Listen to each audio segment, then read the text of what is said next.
first of all, do you just want to, between you, tell me the light bulb moment? The story. Okay, shall I do the story? You can do the story. Okay, so the story is that I was failing miserably to take Tam away for weekends away in lovely hotels when we were dating, some time ago now. And I was using all the usual sort of resources of guidebooks and looking at adverts, and you know, the website was still fairly in its infancy then in terms of what you could really research and find.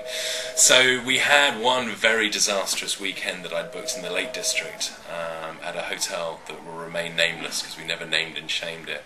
And we turned up, and it was, first of all, it didn't look like the sort of brochure that I'd booked it through. You had to actually be in a rowing boat in the lake round the back to see the view for the hotel that I'd bought into. It had that kind of nasty, musty smell about it when you went in. And this is the days when a lot of British hotels were very chintzy on the inside, and you know, Paper doilies. Yeah. I remember going to the room, and we walked in, and I thought, oh my God, you know, what's this going to be like? And as Tam said, it had the sort of the paper doilies with the teas made and the biscuits and the wrappers, and it had the Corby trouser press over in the corner and the hairdryer stuck to the wall. And then in those days, duvets weren't even around. You know, it was scratchy sheets and two beds pushed together, and a nasty itchy wool sort of throw, and the whole thing was just terrible. And too many patterns, you know, pattern on the ceiling, pattern on the wall, pattern on the carpet. Everything's patterned. So it felt more like a kind of OAP home rather than a sort of VIP boutique hotel escape. And so the story goes, while I'm nervously scratching around thinking, how am I going to get out of this one? I said, well, let's go to the best restaurant we can find in the Lake District. We'll get drunk, it'll be fine. It's a beautiful view of the lake still from our room, but you know, everything else wasn't that great. And of course, everywhere was booked up. And so we ended up in Pizza Express or Pizza Hut, I can't remember, in Lake Windermere, because that was the only place we could get a table in a walk-in. And we sat down and wrote down what we thought we'd wanted from a hotel guide. It had been a germ of an idea for a while, but this kind of just cemented we wanted to do our own guide. I had a Palm Pilot in there. Yeah. And we wrote down things That like... was very high-tech. Yeah, I remember you with your Palm Pilot. And we wrote down things like, what do you want to know from a hotel guide? Well, I want to know the best room to book. I want to know the best table in the restaurant, as I hate being by that swinging kitchen door. And we're on a romantic weekend, so it's all got to be right. I want to know what the dress code is. The dress code, I want to know if I'm going to be comfortable in jeans or whether I have to dress up for dinner. Yeah, so many places. I remember when we went on our first round of looking for hotels, they kind of bring out the horrible tie that you have to wear for dinner. I'm thinking, and the nylon jacket. Yeah, I don't want to wear a jacket and tie on my time off. You know, I don't want to wear it on my time on, let alone off. I always find it difficult swallowing food when I've got a tie around my neck. Well, it's fine as long as you know in advance that that's what you're booking. Yeah. And I think none of these guides really told us any of that. And then also you want to know like the best pub for Sunday lunch. And by the way, book it 2 weeks in advance. Otherwise, all the locals would have booked it. You know, no one was giving this sort of information, and we didn't want reams of information. We were busy people. You know, it's the cliche sort of cash-rich, time-poor urbanite. Just wants to know great recommendations. Got 48 hours, and every single bit of that 48 hours has got to count before you get back to the grindstone. And that's where the whole Mr. and Mrs. Smith sort of idea was born. And then it developed on from there, obviously, into... So what did you do with that, from that idea? Because then obviously the book was first. How did you then turn it into a thing? So, well, we started off as guidebook publishers, and initially, way back when, we had the idea. We didn't actually want to publish it ourselves. We wanted to walk into Thames and Hudson or another publisher, give them the idea, and be paid a royalty. Thank you very much, because we both had jobs. We both had run our own businesses at that stage. Unfortunately, we got turned down by every publisher. Not quite the Harry Potter turn down, but there you go. And so we ended up self-publishing. It was a really hard thing to do because we were so naive. We'd never published a book before. We didn't come from the hotel industry, and we had to obviously get the hotels on board as well. But we were pretty bloody minded, and we both had businesses that we'd set up before, and we just thought it was a really good idea. Yeah, we thought it was a good idea, and we talked to people who we trust their opinion, who thought it was also a good idea, not people who just go, oh yeah, brilliant, go and do that. And so we felt really passionately that there was a gap for the hotel sort of guide world to receive Mr. and Mrs. Smith. Plus we were starting to find them as well. Yeah. We'd found this collection of hotels that nobody knew about because they didn't have a marketing, they had no way of getting out to our consumers. Yeah. So we felt we had to do it, so we set up our own publishing company. And the best thing about being an entrepreneur anyway is that naivety drives you on. is if you knew everything that was going to come into your path along the journey, you probably wouldn't do it, because it's quite daunting sometimes, as you know. And so, so having been turned down by the publisher, we self-published. We then raised a bit of money. We mortgaged our house and put up all the savings we had, and we raised some further funds from some friends and family. And the next bigger hurdle actually was being turned down by all the distributors, because all the publishers owned all their distribution forces as well. So naively, we thought that we've got a great product now, we've got the money to actually go and print this thing and get it off the print production line. We'll just walk into Waterstones, they'll love it. Yeah. How many do you want? let me just take down how many you're after. And of course they don't talk to publishers, they only talk to distribution houses, and we didn't have a distributor because we weren't aligned with any of the big publishing houses, because we didn't have a publisher, we were self-published. So we eventually found the only independent travel distributor in the country left, and they turned us down. And I was like, I'm sorry, it's unacceptable, you can't turn us down. I'd like to present to your board. And I want to, I want to meet the chief. I want to meet the person who makes the decisions around here. And we kind of barged our way in, and we pitched it to them that this is going to be the next big thing, and we put together our marketing plan and explained everything that we're going to be doing, and we talked about the press that we were going to secure, and they went, okay, yeah, sure, we'll go for it. All right, you're a bit different. You're not like our normal publishers. We'll give you a go. He said, look, you might sell 3,000, 4,000 over the next 3 to 4 years. We explained that would be a small disaster, and we would be downsizing in our houses. Homeless, more like, yeah. But thanked him and said, great, we'll come and report back after Christmas. So we were more ambitious than that. We printed 25,000 on our first print run we'd put in our budget, because our break even was around, I think, 20,000. And the first 3 months we sold pretty much 20,000 books. And no one could believe it. Everyone was gobsmacked. We had the front page of the Guardian Travel in the newspaper, with 4 pages inside with "Who are Mr. and Mrs. Smith." We had 6 pages in Sunday Times Style. We were everywhere. It was phenomenal. In fact, the PR company who we used, who are still around today, brilliant PR company called Jewelry White PR, who'd just done the PR for my bar and restaurant and club, which is where we used them from, because I thought she did such a great job. And actually her husband, Adrian Houston, is also the photographer for the book. And she got, off the back of the PR she generated for Mr. and Mrs. Smith, she got Harry Potter's PR and Waterstones, ironically. So it was a nice kind of twist of the tale. We actually made a rule, apart from all our brilliant editorial team, that because we've been turned down by so many publishers, we didn't want to hear what we couldn't and could do with our book, which was what we were told all the time, that we wouldn't want anyone to work for us who'd been in publishing before, because we wanted to do it differently. And it set us out, I think, in really good stead, because we've always come at everything we do as a company from a consumer's point of view, and from a couple's point of view. Everywhere, even the way we review our hotels, we don't use hotel inspectors. Sure, we go and inspect the hotel, but we use what we call our tastemaker couples. They're people who you may have drunk in their bar, or eaten in their restaurant, or read their magazine article, whatever. They're people who shape our lives, not always famous, but famous in their industry potentially. And it's a much more interesting review to hear what their weekend was like, rather than a grey-faced old hotel inspector on a Monday night writing notes about how the napkins folded and everything else, or doing dust patrol with his white gloves. So we really wanted to rewrite the way guidebooks were written, I think, and that's why it was a success. So after the success of that, you then decided to do go online and start taking bookings and reservations. And so, so what were the challenges in doing that? So you can answer that. So the technology bit. So in 2005 we changed the business model completely and went from travel publisher to online travel agent, essentially. And the move was really because we realised that there was a whole world out there, and that we could do this, and our customers were telling us that they wanted to be able to book their travel online and search through our hotels. So again, very customer driven, but also we realised that we were missing out on this chunk of the market. And so the challenges we faced then were we're not a technology company. I'm quite techie, but I'm not a coder. How do we actually manage these bookings? Who do we partner with to handle that bookings part of the system? Do we bring it in house? Do we do we develop stuff for ourselves, or do we outsource? All those kind of things.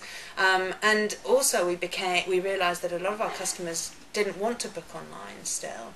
Although the world is moving online, when you've got quite a complex booking, such as a wedding, a honeymoon, travelling with children, it's always nice to be able to pick up the phone and have those unanswered questions dealt with. And so we decided very early on that we wanted a travel team. And so bringing the systems in for the travel team to be able to make bookings as well was something that we had to build in-house. So it was a big step, but we knew that the publishing world is a tough world to be in, and it's never been tougher. And you can sell a book once in a shop, but you've got to find that customer again. And although we had a membership card inside every single book, which was a great way to data capture and try to sell books to them directly, we weren't actually talking we weren't talking to the customers. And so it was a natural progression. We also found out from one of our hotels, when Tam and I went away for the first time after we launched the first book, down to a little hotel in Brighton. And the owner this time, having been quite tough with us on the first way round, like, who are you? Why would I want to be in this guidebook? Mr. and Mrs. Moore. It was very kind of, oh, James, Tam, how are you? Lovely to see you. Can I get you another drink? We're like, this is much more like it, God. And he sat down and said, how's the book sales going? We went, oh, really well. And he said, how about the business of the hotels? We said, well, we can't track it. We don't know. We're just book publishers. And so he said, do you realise you're about 50% of my weekend business already? And we were like, wow. And that's when we came back to the office, and our third partner, a guy called Edward Orr, who was our financial director in those days, we sat down and we said, look, we've got to get into the bookings business, because that's really where the recurring revenues are going to come from and where we can scale the company. So it was a big step, but Tam managed all the online amazingly well. And it was the best move we ever made. I mean, we've learnt a hell of a lot over the years. As Tam said, none of us have been trained in the world of online bookings and online commerce. A lot of it's common sense, but a lot of it you pick up and learn on the way, and a lot of it's through testing and usability studies and A/B testing and all these things that we obsess about as a company now. Conversion rates are everything. But yeah, it's something that I still think we've got probably another 5 years of learnings to get better and better at it. It's certainly something we haven't perfected yet, but we're getting better at it all the time. Now on to you two as a husband and wife team behind the business. We did get married, yes. The date went disastrously, but we did get married. We have children as well now, which means we must have been away too often. You see? This is the her. So what's it like running a business as a husband and wife team, and would you recommend it? Tam loves it, don't you? You can't absolutely loves it. I would recommend it. I would recommend it to anyone who can honestly say to themselves, I think I can work with my husband or wife. And deep down whether you can or not, or whether you niggle at each other when you go into each other's to-do lists, or when you tread on each other's toes. I think that's when it becomes very difficult. And if you overlap a lot, I think you're going to be up for. Yeah, I think it's really important that you need to have clear areas of expertise and responsibility to be a bit corporate about it. Our roles are very different. Yeah, I think if we were both, good at what we both did, we'd probably clash too often. I think the secret with any good partnership is, they say opposites attract, and I think complementary skill sets attract, particularly in business.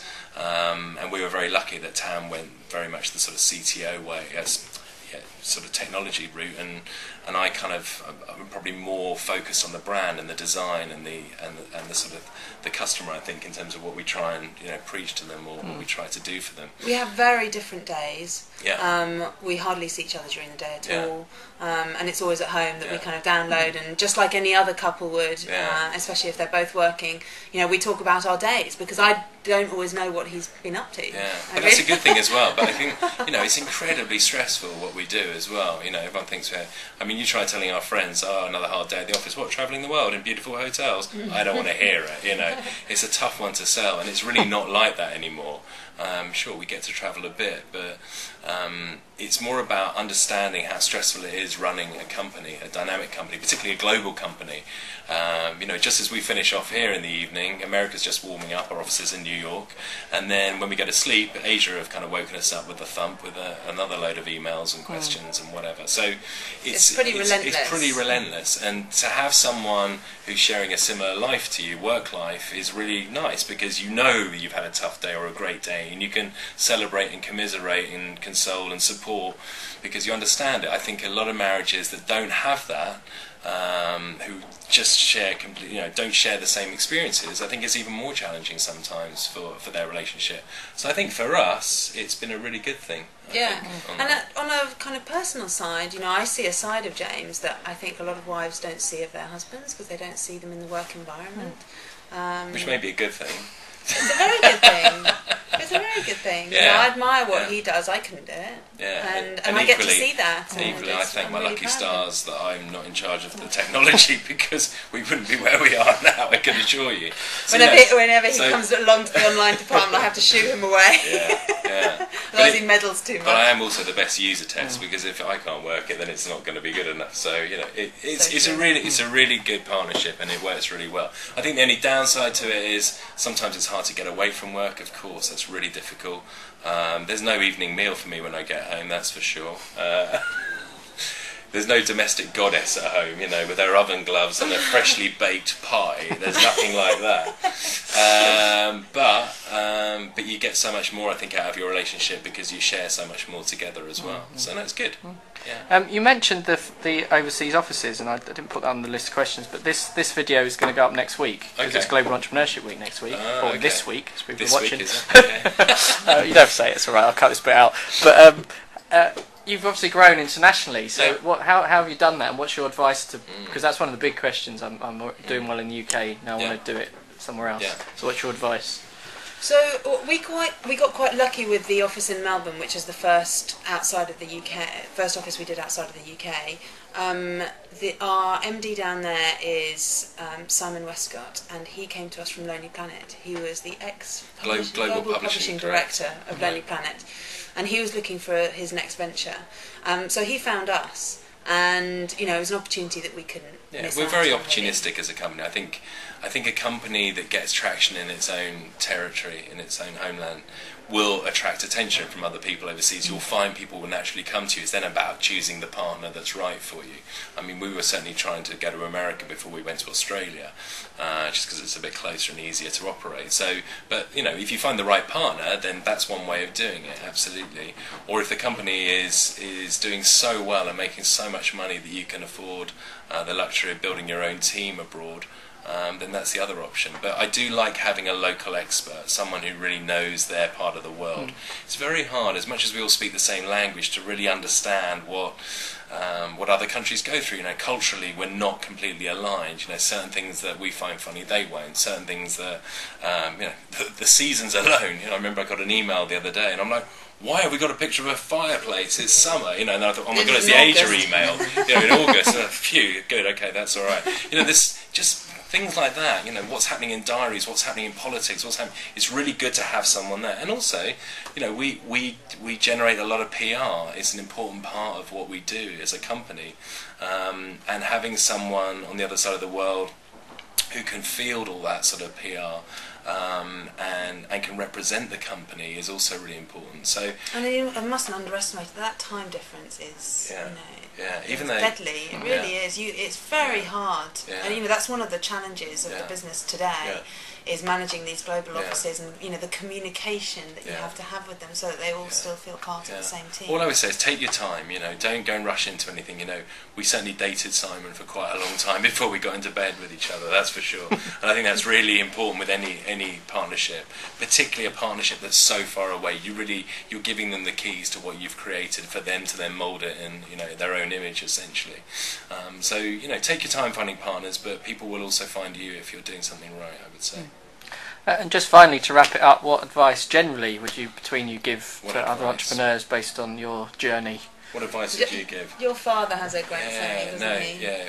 If it was easy, everyone would be doing it. And I do keep that at the back of my mind when I'm having a tough day.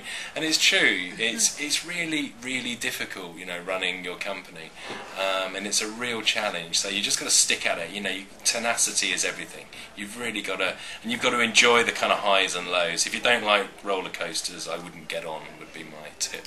And then know your weaknesses as well, and staff up around you to cover those weaknesses. Yeah, you need a brilliant team. Yeah, it's really important. I mean, people around you. For us, we've always tried to employ people that complement us and what the business needs. I think anyone that thinks they're brilliant at everything and can do everything is a fool.